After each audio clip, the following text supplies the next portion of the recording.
والصلاة والسلام على سيدنا ومولانا محمد خاتم النبيين وإمام المرسلين وعلى آله وأصحابه أجمعين وعلى كل من تبعهم بإحسان إلى يوم الدين. اما بعد، بزرگان محترم اور برادران عزیز، السلام علیکم ورحمۃ اللہ تعالی وبرکاتہ۔ پچھلے کئی ہفتوں سے میں جس بات کی طرف اپنے آپ کو اور سامعین کو متوجہ کر رہا ہوں وہ زبان کی حفاظت ہے، کیونکہ زبان ایسی چیز ہے کہ اگر اس کو انسان قابو میں نہ رکھے تو اس سے بے شمار گناہ سرزد ہوتے چلے جاتے ہیں اور انسان کو پتہ بھی نہیں چلتا۔ یہ چونکہ ایسا اللہ تعالیٰ نے آلہ دے دیا ہے بغیر مانگے کہ اس کو حرکت دینے میں کوئی مشقت نہیں ہوتی، جو ارادہ کرتا ہے انسان فوراً وہ زبان سے نکال دیتا ہے۔ اس لیے اس میں بے احتیاطی بے انتہا پھیلی ہوئی ہے۔ تو اس وجہ سے میں نے پچھلے جمعہ میں کچھ احادیث آپ کے سامنے پیش کی تھی، جن میں رسول کریم سرور عالم صلی اللہ علیہ وسلم نے زبان کی اہمیت اور زبان سے صادر ہونے والے گناہوں کا ذکر فرمایا۔ وہ احادیث ابھی پوری نہیں ہوئی تھی، تو میں چاہتا ہوں کہ وہ ساری حدیثیں آپ حضرات کے سامنے آ جائیں، ہم ان پر غور کریں اور ہماری زبانوں سے جو گناہ صادر ہوتے ہیں، جن کی تعداد حضرت امام غزالی رحمۃ اللہ علیہ نے یہ بتائی ہے کہ کم از کم 20 گناہ ہیں جو گناہ انسان کی زبان سے صادر ہوتے ہیں۔ تو پہلی حدیث یہ ہے کہ رسول کریم سرور عالم صلی اللہ علیہ وسلم سے پوچھا کسی صحابی نے، یا رسول اللہ، انسانوں کو سب سے زیادہ جنت میں داخل کرنے والی چیز کیا ہے؟ یعنی کون سا عمل ہے جس کے نتیجے میں زیادہ لوگ جنت میں جائیں؟ تو آپ نے جواب میں فرمایا تقوی اللہ و حسن الخلق۔ ایک تو اللہ سے ڈرنا اور ایک اچھے اخلاق، یعنی اللہ تبارک و تعالیٰ کے ساتھ تو معاملہ یہ ہو کہ آدمی ہر وقت اس مراقبے میں رہے یا اس دھیان میں رہے کہ میرا کوئی عمل اللہ تبارک و تعالیٰ کی مرضی کے خلاف تو نہیں ہو رہا، اگر ہو رہا ہے تو میں اس سے بچوں، اس کو تقویٰ کہتے ہیں۔ اور دوسری جو انسانوں کے ساتھ انسان کے معاملات ہوتے ہیں، اللہ کے بندوں کے ساتھ جو معاملات ہوتے ہیں، اس میں حسن خلق، لوگوں کے ساتھ اچھے اخلاق کا مظاہرہ کرنا اور اچھے اخلاق سے لوگوں کے ساتھ پیش آنا، یہ دو چیزیں ہیں جو انسان کو سب سے زیادہ جنت میں داخل کرنے والی ہیں، رسول کریم سرور عالم صلی اللہ علیہ وسلم کے الفاظ میں۔ پھر انہی صاحب نے یہ پوچھا کہ یا رسول اللہ، سب سے زیادہ جہنم میں داخل کرنے والی چیز کیا ہے؟ یعنی ایک چاہے مسلمان ہو، ایمان رکھتا ہو اور کلمے کے اوپر یقین رکھتا ہو، اس کے باوجود سب سے زیادہ جہنم میں جانے کی وجہ کیا ہو؟ تو آپ نے فرمایا کہ الاجبخان الفم والفرج، دو چیزیں ہیں جو انسانوں کو سب سے زیادہ جہنم میں لے جانے والی ہیں۔ ایک اس کا منہ اور ایک اس کی شرمگاہ۔ یہ دو چیزیں ایسی ہیں کہ اگر ان کے معاملے میں احتیاط نہ برتی گئی تو انسان باوجود مسلمان ہونے کے سزا بھگتنے کے لیے جہنم میں جائے۔ ایک منہ ہے، اور منہ کے دو معنی ہیں۔ ایک ہے کہ انسان اپنے منہ سے ایسی چیزیں کھائے جو حرام ہے، حرام کی آمدنی سے ہے، مثلا سود کی آمدنی ہے، جوئے کی آمدنی ہے، دھوکے کی آمدنی ہے، رشوت کی آمدنی ہے۔ اگر وہ کھا رہا ہوگا تو یہ منہ اس کو جہنم میں لے جائے گا۔ اور دوسرے، منہ ہی کے اندر زبان بھی ہوتی ہے۔ اس زبان کو اگر غلط استعمال کر رہا ہے، جھوٹ بول رہا ہے، غیبت کر رہا ہے، لوگوں پر الزام لگا رہا ہے، ناحق الزام لگا رہا ہے، بہتان لگا رہا ہے، تو یہ ساری چیزیں ہیں جو انسان کو سب سے زیادہ جہنم میں لے جانے والی ہیں۔ تو دو عضو فرمائے، ایک منہ اور ایک شرمگاہ۔ دوسرے شرمگاہ، اللہ بچائے انسان اپنی جنسی خواہش کی وجہ سے کسی بھی ناجائز کام کا ارتکاب کرے، چاہے اللہ بچائے وہ زنا ہو یا زنا کے مقدمات ہوں یا بد نظری ہو، یہ سب چیزیں ہیں جو انسان کو اللہ بچائے جہنم میں لے جانے والی ہیں۔ تو یہ پہلی حدیث ہے۔ دوسری حدیث حضرت معاذ بن جبل رضی اللہ تعالی عنہ، جن کے بارے میں نے عرض کیا تھا کہ رسول کریم سرور عالم صلی اللہ علیہ وسلم کے بڑے لاڈلے صحابی، بہت چہیتے، ان کے ساتھ نبی کریم صلی اللہ علیہ وسلم کو بہت محبت تھی، اور ان سے ایک مرتبہ آپ نے فرمایا بھی تھا کہ یا معاذ انی احبک، اے معاذ میں تم سے محبت کرتا ہوں۔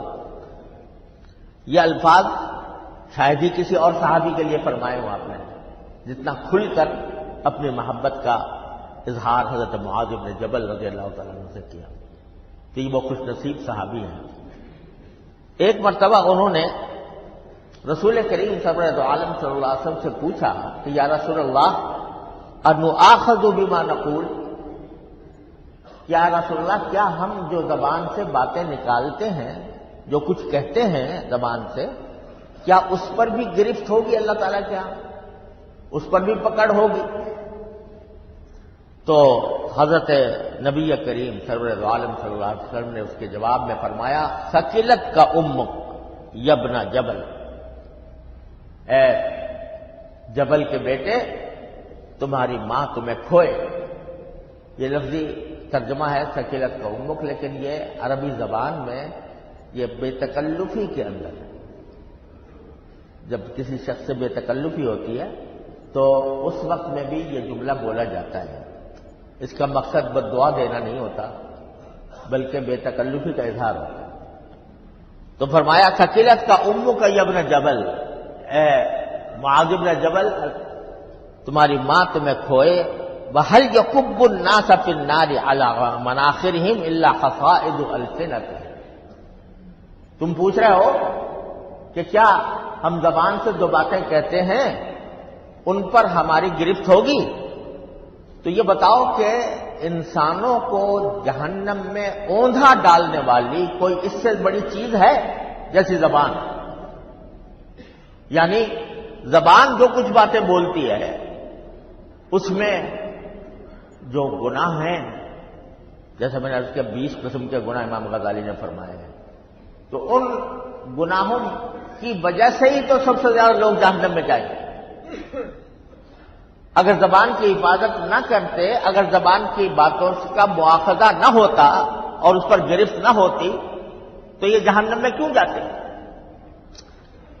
سب سے زیادہ الفاظ یہ ہیں، سب سے زیادہ جہنم میں الٹے منہ، اوندھے منہ گرانے والی کوئی اور چیز ہے جتنی زیادہ انسان کی زبان ہے۔ سب سے زیادہ جہنم میں لے جانے والی چیز یہ ہے۔ اب اندازہ فرمائیے کہ سارے گناہ ایک طرف اور زبان کے گناہ کے بارے میں فرمایا کہ سب سے زیادہ جہنم میں لے جانے والی چیز والا عمل انسان کی زبان کا غلط استعمال ہے۔ وہ چاہے جھوٹ کی صورت میں ہو، چاہے غیبت کی شکل میں ہو، چاہے بہتان لگانے کی شکل میں ہو، الزام لگانے کی شکل میں ہو، چاہے دوسرے کا دل توڑنے کی شکل میں ہو، اور چاہے برا بھلا کسی کو کہنے کی شکل میں ہو، یہ ساری چیزیں انسان کو سب سے زیادہ جہنم میں لے جانے والی ہیں۔ العیاذ باللہ، اللہ تعالی ہم سب کی حفاظت فرمائے۔ پھر حضرت معاذ ہی رضی اللہ تعالیٰ عنہ ایک مرتبہ رسول کریم صلی اللہ علیہ وسلم سے پوچھتے ہیں کہ یا رسول اللہ ای الاعمال افضل، کون سا عمل سب سے زیادہ افضل ہے؟ تو آپ نے اپنی زبان مبارک کی طرف اشارہ کیا کہ یہ کیا مانا کہ جس طرح یہ زبان ایسی چیز ہے جو سب سے زیادہ انسان کو جہنم میں لے جانے والی ہے، اسی طرح سب سے زیادہ جنت میں لے جانے والی بھی ہے، سب اعمال میں افضل بھی ہے۔ کیا مانا کہ اس کا اگر صحیح استعمال کیا جائے، یہ زبان اللہ تعالیٰ کے ذکر سے تر رہے، چلتے پھرتے اٹھتے بیٹھتے آدمی اللہ تبارک و تعالیٰ کا ذکر کرے، سبحان اللہ، الحمدللہ، لا الہ الا اللہ، اللہ اکبر، تیسرا کلمہ ہے مثلا، یا صرف سبحان اللہ کہتا رہے، یا صرف الحمدللہ کہتا رہے، تو جتنا ذکر کرے گا اتنا ہی انسان کو جنت میں جانے کے مواقع زیادہ فراہم ہوں گے۔ تو زبان کا صحیح استعمال۔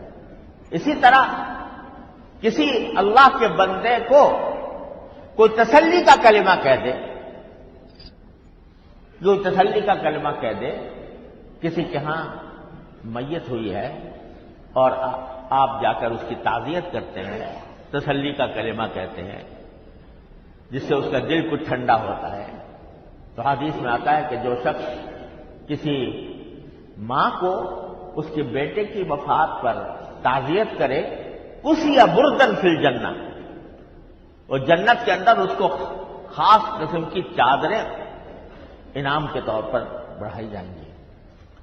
یا کوئی شخص دل شکستہ ہے، کمزور ہے، کسی مشکل کا شکار ہے، آپ اس کو تسلی کے 2 کلمے کہہ دیتے ہیں، تو یہ تسلی کے 2 کلمے کہنا زبان کا وہ عمل ہے جو دوسرے اعمال سے افضل ہے، ای الاعمال افضل۔ اور حدیث میں رسول کریم سرورد عالم صلی اللہ علیہ وسلم کا ایک ارشاد یہ بھی ہے کہ میں کسی بھی بندے کی کسی تکلیف کو دور کر دوں یا کسی بندے کو تسلی کی کوئی بات کہہ دوں، اس کا کوئی غم دور کر دوں، تو یہ مجھے اپنی مسجد نبوی میں 1 مہینے کے اعتکاف سے زیادہ پسند ہے۔ 1 مہینہ میں اعتکاف کروں مسجد نبوی میں، اس سے زیادہ مجھے پسند یہ ہے کہ میں کسی اللہ کے بندے کی تکلیف کو دور کر دوں یا اس کا کوئی غم بتا دوں، کوئی تسلی کی بات اسے کر دوں جس کا اس کا دل ٹھنڈا ہو جائے۔ تو یہ زبان کا صحیح استعمال ہے کہ آدمی کسی کو تسلی کے کلمات کہہ رہا ہے، کسی کو تکلیف کو دور کرنے کے لیے کچھ بات کہہ رہا ہے، تو یہ فرمایا کہ اس لیے سب سے اعمال میں سب سے افضل جو عمل ہے وہ زبان کا ہے۔ زبانی سے نماز بھی پڑھی جاتی ہے، زبانی سے ذکر بھی کیا جاتا ہے، زبانی سے حج بھی کیا جاتا ہے، زبانی سے عمرہ بھی انسان کرتا ہے، زبانی سے اللہ کا ذکر بھی کرتا ہے، اور زبانی سے کسی اللہ کے بندے کو فائدہ بھی پہنچاتا ہے، اس کا دل ٹھنڈا کرتا ہے۔ یہ سب اعمال زبان کے ہیں، جو فرمایا کہ سب سے زیادہ افضل اعمال زبان کے اعمال ہیں۔ پھر ایک اور حدیث ہے، حضرت انس رضی اللہ تعالیٰ عنہ فرماتے ہیں کہ لا یستقیم ایمان العبد حتی یستقیم قلبہ، ولا یستقیم قلبہ حتی یستقیم لسانہ. پہلے تو یہ فرمایا کہ بندے کا ایمان کبھی سیدھا نہیں ہوتا، یعنی جیسا ہونا چاہیے ویسا نہیں ہوتا جب تک کہ اس کا دل سیدھا نہ ہو. پہلی بات تو یہ ہے، دل سیدھا ہونے کا معنی یہ کہ آدمی اللہ تبارک و تعالیٰ کی رضا جوئی کے لیے جو کام کر رہا ہے وہ اللہ تعالیٰ کی رضا جوئی کے لیے کر رہا ہے. اس کے دل میں یہ خواہش ہے، اس کے دل میں یہ تڑپ ہے، اس کے دل میں یہ دھن ہے کہ میں کسی طرح اللہ تبارک و تعالیٰ کے رضا کے مطابق کام کروں، جو کام کروں وہ اللہ تبارک و تعالیٰ اس سے راضی ہے. تو جب تک کہ ایمان اس وقت تک سیدھا نہیں ہوتا جب تک کہ دل سیدھا نہ ہو، اور دل اس وقت تک سیدھا نہیں ہوتا جب تک کہ زبان سیدھی نہ ہو. دل اس وقت تک سیدھا نہیں ہوتا جب تک کہ زبان سیدھی نہ ہو. اگر آپ دل میں تو سوچ رہے ہیں کہ بھئی میں اللہ تعالیٰ کو راضی کروں، اللہ تبارک و تعالیٰ کی خوشنودی حاصل کروں، ایسے کام کروں جو اللہ تعالیٰ کو راضی ہوں، جس سے راضی ہوں، لیکن زبان سے آپ العیاذ باللہ ہم جھوٹ بول رہے ہیں، غیبت کر رہے ہیں، دوسروں کو تکلیف پہنچا رہے ہیں، دوسروں کا دل توڑ رہے ہیں، تو وہ قلب کیسے سیدھا ہوگا؟ قلب اس وقت سیدھا ہوگا جب آدمی اپنی زبان کو قابو میں رکھ کر نپی تلی بات کرے اور بلا وجہ کی بحثوں میں نہ پڑے، بلا وجہ کی جھگڑوں میں اپنے آپ کو نہ ڈالے. اور فرمایا ولا يدخل الجنة رجل لا يأمن جاره بوائقه، اور کوئی شخص انسان جنت میں نہیں جائے گا ایسا شخص جس کے پڑوسی اس کی تکلیف سے محفوظ نہ ہو، یعنی وہ اپنے پڑوسیوں کا خیال رکھتا ہو، ان کے حقوق ادا کرتا ہو، پڑوسیوں کو نقصان نہ پہنچاتا ہو. اللہ اکبر. اور فرمایا کہ من سرہ ان یسلم فلیلزم الصمت، جو یہ چاہتا ہو کہ میں سلامت رہوں دنیا میں بھی اور آخرت میں بھی، تو وہ زیادہ سے زیادہ اپنے آپ کو خاموش رکھے، زیادہ بولے نہیں، کیونکہ جب بولے گا تو اس میں اندیشہ ہے کہ کہیں بھی کوئی بات احتیاط کے خلاف نکل جائے گی. ایک اور حدیث میں حضرت رسول کریم صلی اللہ علیہ وسلم کا یہ ارشاد امام غزالی نے نقل کیا ہے کہ جب صبح ہوتی ہے تو انسان کے جتنے اعضاء ہوتے ہیں وہ زبان کو یاد دلاتے ہیں. کیا یاد دلاتے ہیں؟ کہ دیکھو اللہ سے ڈرتی رہنا. زبان سے سارے اعضاء مل کر یہ کہتے ہیں کہ زبان سے کہتے ہیں کہ اللہ سے ڈرتی رہنا، یعنی کوئی ایسی بات نہ کرنا جو اللہ تعالیٰ کے حکم کے خلاف ہو اور اللہ تعالیٰ جس سے ناراض ہو. کیوں؟ اس لیے کہ اگر تم سیدھی رہو گی تو ہم بھی سیدھے رہیں گے. اعضاء یہ کہتے ہیں زبان سے، وہ زبان حال سے کہتے ہوں، زبان قال سے کہتے ہوں، لیکن اعضاء یہ کہتے ہیں کہ زبان سے کہ تم سیدھے رہنا، اور اپنی حرکت کو جب بھی حرکت دو اس زبان کو تو یہ خیال کرنا کہ اللہ تبارک و تعالیٰ سن رہے ہیں اس بات اور ریکارڈ کر رہے ہیں، اور اس کے نتیجے میں تمہیں جنت یا جہنم کا فیصلہ ہونا ہے. کیونکہ تم اگر سیدھی رہی تو ہم بھی سیدھے رہیں گے، اور اگر تم ٹیڑھی ہو گئی تو ہم بھی ٹیڑھے ہو گئے. یہ رسول کریم سرور دو عالم صلی اللہ علیہ وسلم کے الفاظ منقول ہیں، اگرچہ اس کی اسناد میں تھوڑا کلام ہے.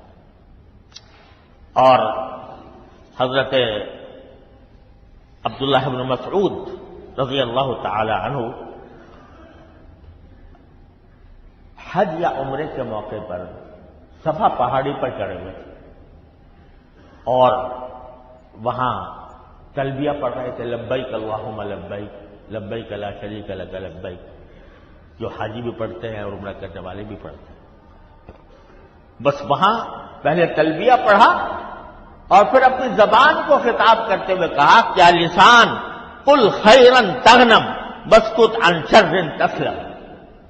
اپنی زبان کو خطاب کرتے ہوئے کہا اے میری زبان، تم جو بات کہو وہ بھلائی کی کہو، اور اگر برائی سے اپنے آپ کو خاموش رکھو تو ہمیشہ سلامت رہو گے، قبل اس کے کہ تمہیں پشیمانی ہو۔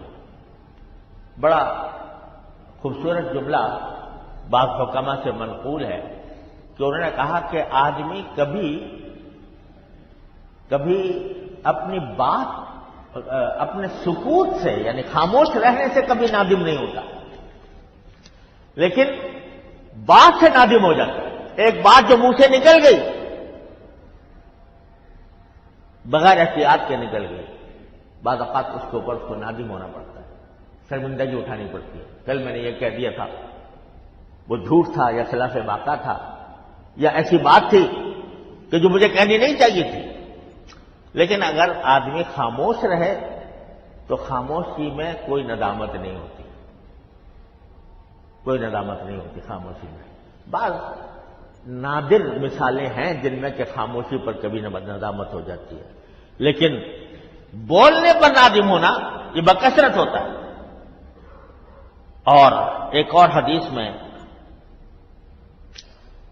حضرت عبداللہ بن عمر سے مروی ہے کہ رسول کریم صلی اللہ علیہ وسلم نے ارشاد فرمایا کہ جس شخص نے اپنی زبان کو روکے رکھا، یعنی قابو میں رکھا، تو اللہ تعالیٰ اس کے عیوب کو بھی چھپائیں گے۔ ستر اللہ عیوبہ ومن ملک غضبہ وقاہ اللہ عذابہ۔ اور جو شخص اپنے غصے پر قابو پا لے، کہ غصہ آیا لیکن غصہ آنے کے باوجود انسان نے اس کے مقتضا پر عمل نہیں کیا، اس غصے کی وجہ سے کسی کو برا بھلا نہیں کہا، کسی کو گالی نہیں دی، کسی کو کوئی ہاتھ نہیں اٹھایا کسی کے اوپر، غصہ آیا اور قابو کر لیا۔ الکاظمین الغیظ والعافین عن الناس، کہ غصے کو پی گیا اور لوگوں کو معاف کر دیا۔ چلو اس نے مجھے تکلیف پہنچائی تھی، میں اللہ کی خاطر اس کو معاف کرتا ہوں۔ تو جو شخص غصے کے اوپر قابو پا لیتا ہے تو اللہ تعالیٰ اس کو اپنے عذاب سے بچاتا ہے۔ تم نے میرے بندوں کے ساتھ اچھے اخلاق کا مظاہرہ کیا، بردباری کا مظاہرہ کیا، تم نے اپنے غصے کو دبا کر میرے بندوں کے ساتھ حسن سلوک کیا، تو آج میں تمہیں اپنے عذاب سے بچاتا ہوں۔ اور وَمَنِ اعْتَذَرَ إِلَى اللَّهِ قَبِلَ اللَّهُ عُذْرَهُ، اور جو شخص اللہ تعالیٰ کے سامنے معافی مانگ لے اپنے کسی گناہ پر تو اللہ تعالیٰ اس کو معاف بھی فرما دیتے ہیں۔ مطلب ہے کہ حقوق اللہ میں اگر کوئی کمی ہوئی ہے، اللہ کے حقوق میں کمی ہوئی ہے، تو بندہ اگر معافی مانگ لے، کسی وقت بھی مانگ لے، تو اللہ تبارک و تعالیٰ اس کے عذر کو قبول فرما لیتے ہیں، اس کی توبہ کو قبول کر لیا جاتا ہے اور اس سے درگزر کیا جاتا ہے۔ لیکن حقوق العباد میں یہ بات نہیں ہے، بندوں کے حقوق میں یہ بات نہیں ہے۔ اللہ کا تعالیٰ اپنے حقوق کو معاف کر دیتا ہے، لیکن بندوں کے حقوق اس وقت تک معاف نہیں ہوتے جب تک کہ وہ صاحب حق معاف نہ کرے، اس وقت تک معاف نہیں ہوتے۔ اللہ تعالیٰ ہمارے حفاظت فرمائے۔ اور فرمایا کہ ایک مرتبہ حضرت معاذ بن جبل، وہی صحابی جن کا میں نے پہلے ذکر کیا تھا رضی اللہ تعالیٰ عنہ، انہوں نے رسول اللہ صلی اللہ علیہ وسلم سے عرض کیا کہ یا رسول اللہ، مجھے کوئی وصیت کی، نصیحت فرمائیں۔ یہ بھی صحابہ کرام کی سنت ہے کہ جب اپنے کسی بڑے سے ملاقات ہو، کسی بزرگ سے ملاقات ہو، تو آدمی ان سے کہے کہ مجھے کوئی نصیحت کر دے۔ اور ایسے موقع پر دیکھیے، جو بھی کوئی بندہ کسی دوسرے کو کچھ دے نہیں سکتا، دینے والا تو ایک ہی ہے، لیکن جب کوئی طلب صادق کے ساتھ کسی بڑے سے پوچھتا ہے کہ مجھے نصیحت کر دیجئے، تو اللہ تبارک و تعالیٰ عموماً اس بڑے کے دل میں وہ بات ڈالتے ہیں جو خاص اس آدمی کے لیے مفید ہے۔ چنانچہ ہمارے اکابر کا طریقہ یہ رہا کہ جب کسی نے پوچھا کہ ہمیں کچھ نصیحت کیجیے، تو چند لمحے کے لیے اللہ تبارک و تعالیٰ سے درخواست کرتے ہیں، یا اللہ میرے دل میں ایسی بات ڈال دیجیے جو اس کے لیے فائدہ مند ہو۔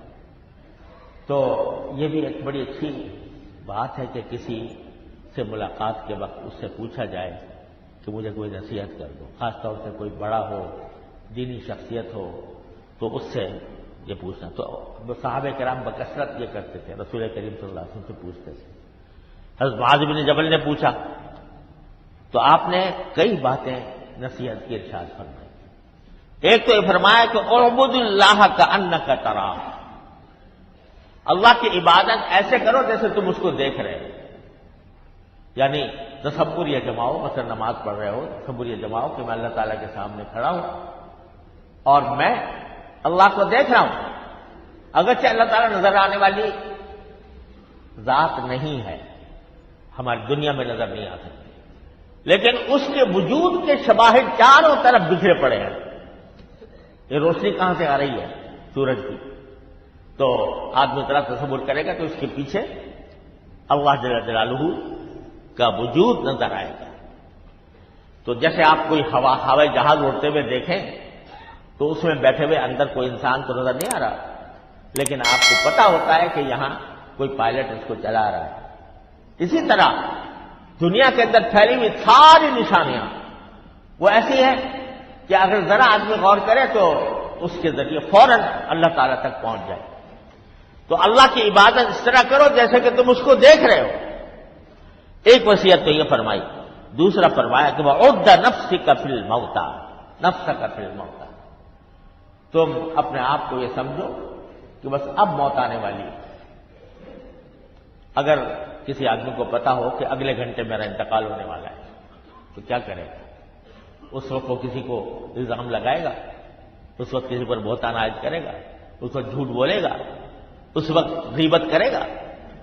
وہ تو ایک گھنٹہ اگر اس کو ملا ہے اور پتا ہے کہ ایک گھنٹے کے بعد مجھے موت آنے والی ہے تو وہ سارا ایک گھنٹہ یقیناً اللہ تبارک و تعالیٰ سے رجوع کرنے میں صرف کریں گے۔ تو عد نفسک من الموت، اپنے آپ کو ایسا سمجھو جیسے اب میری موت آنے والی ہے۔ وَإِنْ شِئْتَ أَنبَتُكَ بِمَا هُوَ أَمْلَكُ لَكَ مِنْ هَذَا كُلِّهِ، اور اگر تم چاہو تو میں بتاؤں تمہیں کہ ان سب چیزوں کا سب سے بڑا سبب، یعنی ان ساری چیزوں کا کیا ہے، یعنی کس بات کا؟ کہ اللہ تعالیٰ کی عبادت اس طرح کی جائے کہ جیسے اس کو دیکھ رہے ہو، اور انسان اپنے آپ کو یہ سمجھے کہ بس اب میرا انتقال ہونے والا ہے، قریب انتقال ہونے والا ہے۔ ان سب چیزوں کو قابو میں کرنے والی چیز کیا ہے؟ آپ نے زبان کی طرف اشارہ کر کے فرمائیے کیا مانا؟ کہ اگر بندہ اپنی زبان کو قابو میں کر لے، اور قابو میں کرنے کا معنی یہ ہے کہ اس کی زبان پر اللہ کا ذکر جاری ہو، اللہ تعالیٰ کی صفات کا ذکر جاری ہو، لوگوں کو اچھی باتیں کہہ رہا ہو، برائی سے پرہیز کر رہا ہو، جھوٹ سے، غیبت سے، بہتان سے پرہیز کر رہا ہو، تو اللہ تبارک و تعالیٰ اس کے اندر یہ صفات خود بخود پیدا فرما دیتے ہیں۔ کون سی صفات؟ یعنی یہ کہ وہ عبادت بھی پھر اللہ کی اسی طرح کرے گا جیسے کہ دیکھ رہا ہے، اور اپنے آپ کو قبر کے کنارے ہر وقت سمجھے گا۔ تو یہ ساری صفات پیدا ہوتی ہیں زبان کی حفاظت سے کہ یہ غلط کام میں نہ لگے۔ تو میرے بھائی اور عزیز اور دوستو، یہ ایسی چیز ہے جس کے بارے میں اتنی تاکید کے ساتھ رسول کریم سرور دو عالم صلی اللہ علیہ وسلم نے حفاظت کے لیے کا حکم دیا ہے کہ اس کی حفاظت کرو۔ آج اتنی ہی بے احتیاطی ہماری زبان میں ہو، اور زبان میں قلم بھی داخل ہے، قلم بھی داخل ہے، اور یہ پیغامات بھی داخل ہیں۔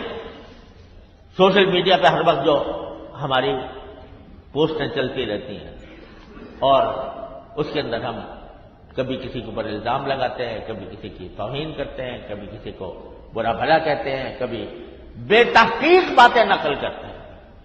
یہ سب زبان کے گناہوں میں شامل ہے۔